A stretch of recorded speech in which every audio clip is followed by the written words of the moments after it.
اچھا مفتی صاحب، روزہ رکھنے کے بعد جو ہے حضور پاک صلی اللہ علیہ وسلم اور اللہ پاک نے کون سے کام ہیں ان سے منع فرمایا، سختی سے منع فرمایا ہے دوران روزہ؟ بڑی اعلیٰ بات کی ہے، میرے اوپر تھوڑی دقت طاری ہو رہی ہے۔ اچھا مفتی صاحب یہ بتائیے گا کہ بعض اوقات ہم نے دیکھا ہے یہاں پہ لوگ سریعام روزہ بھی کھا رہے ہوتے ہیں روزے داروں کے سامنے، تو اس حوالے سے آپ کیا رائے رکھتے ہیں؟ دیکھیں میرے بچے، یہ ہے احترام کا پہلو۔ السلام علیکم ناظرین، آپ دیکھ رہے ہیں پروگرام تعلیم اور دنیا، میں ہوں احسن راجہ آپ کی خدمت میں حاضر،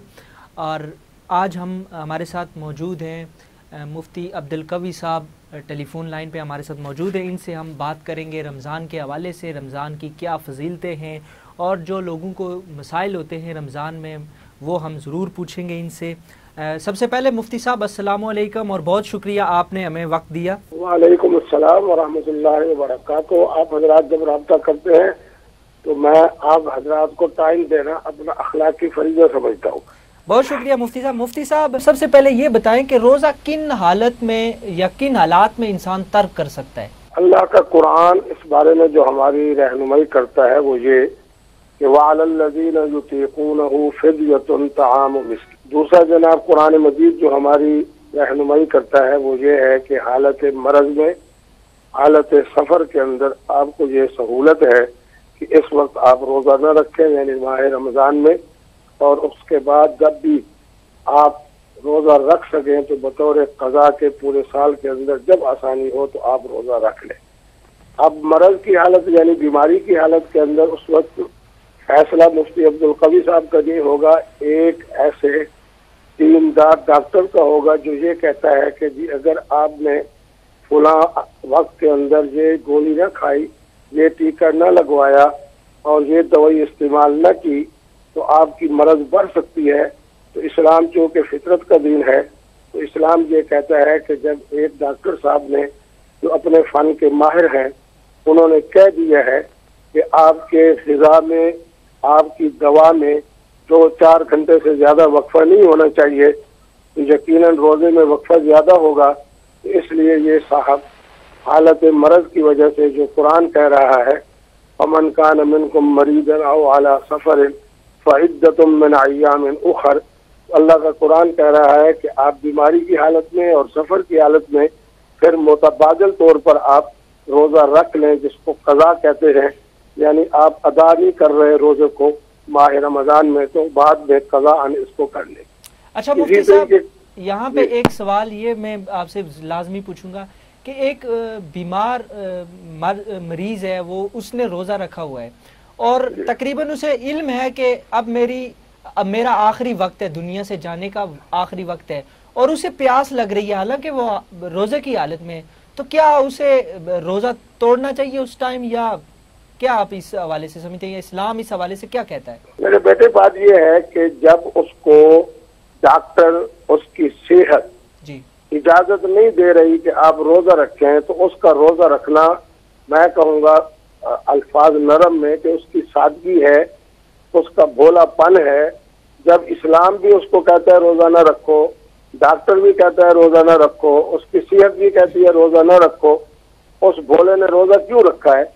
اور اگر خدا نخواستہ روزہ رکھ بیٹھا ہے اپنی حماقت کی وجہ سے، سادگی کی وجہ سے، بلب کی وجہ سے، اب اس کے اوپر لازم ہے کہ ہر حالت میں اس روزے کو مکمل کرے۔ خدا نخواستہ ایسی کیفیت بن جاتی ہے کہ جس کے اندر اب مزید اس کا روزہ رکھنا ممکن نہیں رہا،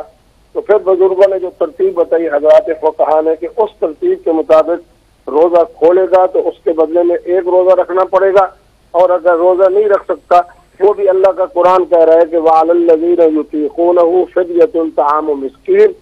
مسکین کو ایک دن کا یعنی افطاری کا اور ساری کا کھانا کھلا دے تو سمجھو کہ یہ روزہ جو اس نے توڑا تھا اس کا کفارہ ادا ہو گیا۔ اچھا مفتی صاحب یہ بتائیں کہ روزے میں عبادات کی کیا فضیلتیں ہیں؟ محترم بات یہ ہے کہ میں ہمیشہ کہا کرتا ہوں کہ مفتی عبدالقوی سے جب آپ سوال کریں گے جی تو یا اللہ کا قرآن میں پیش کروں گا یا حضور کا فرمان پیش کروں گا۔ جی بالکل۔ آپ نے نبی رحمت نے رمضان کے آنے سے پہلے جو جمعہ آیا آخری شعبان کا، جی اس میں جو خطبہ عطا فرمایا، جو حضور نے رمضان کے فضائل کے حوالے سے جو خطبہ عطا فرمایا، اس میں ایک جملہ فرمایا کہ ادا فریضۃ، اگر ایک فرض پورے 11 مہینے میں ادا کرے، جو ایک فرض کا ثواب ہے ماہ رمضان میں وہ 70 گنا بڑھ کے وہ 70 فریضہ ہو جاتا ہے۔ اسی طرح فرمایا باقی سال کے اندر نفل کی عبادت تھی، تو اب اس نے ماہ رمضان میں وہی نفلی عبادت ادا کی، تو اس کو فرض فریضے کے مطابق اس کو اجر و ثواب ملے گا۔ اس کے اندر نفلی صدقات بھی ہیں، خیرات بھی ہیں، تو وہ نفلی صدقات بھی خیرات بھی فرائض کے ثواب میں شامل ہو جائیں گے۔ نفلی عبادات ہے، نماز ہے، اس طرح کے معاملات ہیں۔ اس کا معنی یہ ہے کہ ماہ رمضان اس قدر اللہ کے ہاں مقدس مہینہ ہے کہ اگر فرض ادا کرو تو 70 فرائض کے برابر، اور اگر نفل پڑھو یا نفلی عبادات کرو یا نفلی صدقہ و خیرات کرو تو وہ فریضے کے مطابق یعنی فرض کے مطابق اللہ اس کا اجر و ثواب دیں گے۔ نہایت وسیع خطبہ ہے جو حضور نے عطا فرمایا۔ جی مفتی صاحب، ہمارے ناظرین کو یہ بتا دیں کہ سحر و افطار کی کیا فضیلتیں، کچھ فضیلتیں آپ بیان کر دیں ہمارے ناظرین۔ شباش جی، حضور کی حدیث مبارک نگاہ کے سامنے آ رہی ہے، فرمایا تسحروا فإن فی السحور برکہ، فرمایا کہ سحری کے وقت کچھ کھانے پینے کا اہتمام کیا کرو، کیونکہ اس کے اندر اللہ رب العالمین نے بہت بڑی خیر اور برکت رکھی ہے، اور اسی میں اللہ رزق حلال کے اندر وسعت و برکت عطا فرماتے ہیں۔ اور افطار کے لیے تو فرمایا کہ اگر کھجور کا ایک دانہ اور کچھ پانی پی لیا تو اور اس کے مطابق لوگوں کو شامل کر کے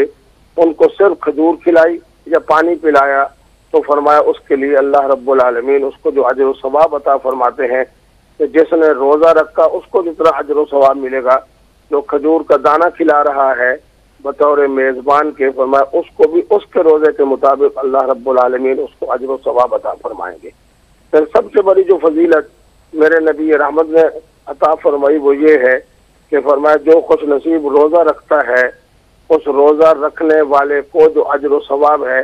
وہ کون عطا فرمائیں گے؟ خود اللہ رب العالمین اپنی شان جو وہ رحمان ہے، رحیم ہے، رؤوف ہے، کریم ہے، تو اپنی شان رحمت کے مطابق اس کو اللہ رب العالمین خود اس کا اجر عطا فرمائیں گے۔ تو یہ وہ ساری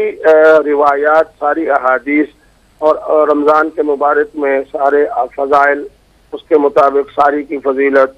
اور افطار کی فضیلت، یہ ساری حضور کے اس خطبے کے اندر موجود ہے جو آپ نے رمضان المبارک کے آنے سے پہلے شعبان کے آخری جمعے میں عطا فرمایا، اور کس قدر فرمایا کہ قد اذلکم شہر عظیم شہر مبارک، پھر رات شب قدر کا ذکر فرمایا۔ پھر اسی طرح جو آپ نے پہلے سوال کیا کہ فرائض کے اوپر کتنا اجر ہوگا، نوافل کے اوپر کتنا اجر ہوگا، سحور کی کیا برکت ہے، افطار کے لیے کیا کیا جناب وہ اپنا فضائل و برکات ہیں، یہ الحمدللہ پوری حدیث مبارک میں یہ تمام نعمتیں اور تمام فضائل ہم سب کے نبی رحمت نے اس جمعے میں عطا فرمائے ہیں جو رمضان سے پہلے آیا ہے۔ اچھا مفتی صاحب، روزہ رکھنے کے بعد جو ہے حضور پاک صلی اللہ علیہ وسلم اور اللہ پاک نے کون سے کام ہیں ان سے منع فرمایا، سختی سے منع فرمایا ہے دوران روزہ؟ بڑی اعلیٰ بات کی ہے، میرے اوپر تھوڑی دقت طاری ہو رہی ہے۔ ہر وہ چیز جس کا تعلق بد اخلاقی سے ہے، بد کرداری سے ہے، اس سے بچنے کا نام روزہ ہے۔ لیس من البر، میرے نبی رحمت کہہ رہے ہیں کہ یہ کوئی روزہ نہیں ہے اس حالت کے اندر کہ تو غیبت بھی کر رہا ہے، بہتان بھی کر رہا ہے، الزام تراشی بھی کر رہا ہے، اسمبلی میں کھڑے ہو کے جھوٹے باتیں بھی کر رہا ہو، اقتدار میں رہ کے شرم نہیں آ رہی، ایسی باتیں کر رہے ہو کہ مسلمانوں کے دل دکھ رہے ہیں، پاکستانی عوام بیچاری مظلوم دکھے دل کے ساتھ آپ کے ان معاملات کو پسند نہیں کر رہی، پھر بھی تم روزے کے باوجود یہ کام کر رہے ہو، کسی قسم کا یہ روزہ قبول نہیں ہے۔ جس وقت میں حکمرانی میں ہوں، جس وقت میں حزب اختلاف میں ہوں، جس وقت میں اپنے مسلح میں ہوں، جس وقت میں اپنے کسی شعبے میں وابستہ ہوں، اسی طریقے کے اوپر ملاوٹ بھی کر رہا ہوں۔ جو چیز 100 روپے کی تھی اب رمضان المبارک کے اندر لوٹ کھسوٹ کر کے 150 میں بیچ رہا ہوں، اور وہ بھی ناقص چیز بیچ رہا ہوں۔ اللہ معاف فرمائے، اس روزے کا قطعی طور پر کوئی فائدہ نہیں ہے۔ میں حکمرانوں کو بھی کہتا ہوں، سیاستدانوں کو بھی کہتا ہوں، باقی ادارے کے لوگوں کو بھی کہتا ہوں، خاص طور پہ تاجر برادری اپنے بھائیوں کو بھی کہتا ہوں کہ ایسا روزہ نہ رکھے، خدا کی قسم اس کا کوئی فائدہ نہیں ہے۔ میرا نبی رحمت کہہ رہا ہے کہ اس روزے کا کوئی فائدہ نہیں، الا الجوع، مگر بھوک مرو گے 13 گھنٹے، مگر نہ اس روزے کا کوئی فائدہ نہیں۔ اسمبلی میں کھڑے ہو کے، مسلح پہ چڑھ کے، ادھر جناب تجارت کے اندر، اس شعبہ زندگی کے اندر بد اخلاقی بھی ہے، بد کرداری بھی ہے، بد زبانی بھی ہے، جھوٹ بھی ہے، ملاوٹ بھی ہے، سب کچھ ہے، تو مانا یہ ہے کہ اس روزے کا کوئی فائدہ نہیں۔ میں تمام سیاست دانوں کو کہوں گا خدا را آپ روزہ نہ رکھیں، اس لیے کہ اگر آپ نے جھوٹ بولنا ہے، اگر آپ نے غیبت کرنی ہے، اگر آپ کا ضمیر کہہ رہا ہے کہ جس طرح میں اسمبلی میں کھڑا ہوں مجھے لوگوں نے منتخب نہیں کیا، جمہوریت یہ نہیں ہے، اس طرح حزب اختلاف والے کھڑے ہو کے دوسروں کی غیبت کریں، الزام تراشی کریں، شور مچائیں، احتجاج کریں، اسی طرح جناب ہماری تاجر برادری گھی کے اندر اور اس کے بعد جناب آپ کے سرخ مرچوں کے اندر اور فلاں اللہ معاف فرمائے یہ چیزیں تو میں نے اپنی آنکھوں سے چونکہ دیکھی ہے، ملاوٹ کر رہے ہو، لوٹ کسوٹ کر رہے ہو، پورا فروٹ جو ایک زمانے تک 11 مہینے تک اتنی قیمت پہ تھا اب اس کی قیمت بڑھا کے جناب آپ بیچارے مسلمانوں کو لوٹ رہے ہو۔ خدا را آپ روزہ نہ رکھو، نہ روزہ رکھو، یہ مفتی عبدالقوی کا فتویٰ نہیں، یہ اللہ کے قرآن کا فیصلہ ہے، نبی رحمت کے فرمان کا مسئلہ ہے۔ اچھا مفتی صاحب ہمیں یہ بھی بتا دیں کہ اگر کوئی شخص سحری میں نہیں جاگ پایا اور اس حالت میں بغیر نیت کے اور بغیر سحری کے وہ روزہ رکھ سکتا ہے؟ بالکل، دیکھیں بھائی بات یہ ہے کہ ایک دورانیہ ہے، مثلا 13 گھنٹے کا دورانیہ ہے، 13 گھنٹے کے دورانیہ کے درمیان کچھ چیز کھانی نہیں، پینی نہیں، بد اخلاقی نہیں کرنی، بد کرداری نہیں کرنی۔ روزہ کے اندر اگر ساری کے وقت اٹھ گیا تو میرے نبی رحمت نے فرمایا کہ ساری کیا کرو، سحور میں برکت ہے۔ اور اگر وہ رات کو جناب 2 بجے سو گیا، اللہ معاف کرے، فجر کی نماز بھی رہ گئی، ساری بھی رہ گئی، اور اس کے بعد سارا دن جناب وہ رہتا ہے بغیر کھائے پیے کے، تو شرعی طور پر اس کا روزہ ہو جائے گا، اس کو روزے کا اجر و ثواب دے جائے گا۔ ٹھیک ہے۔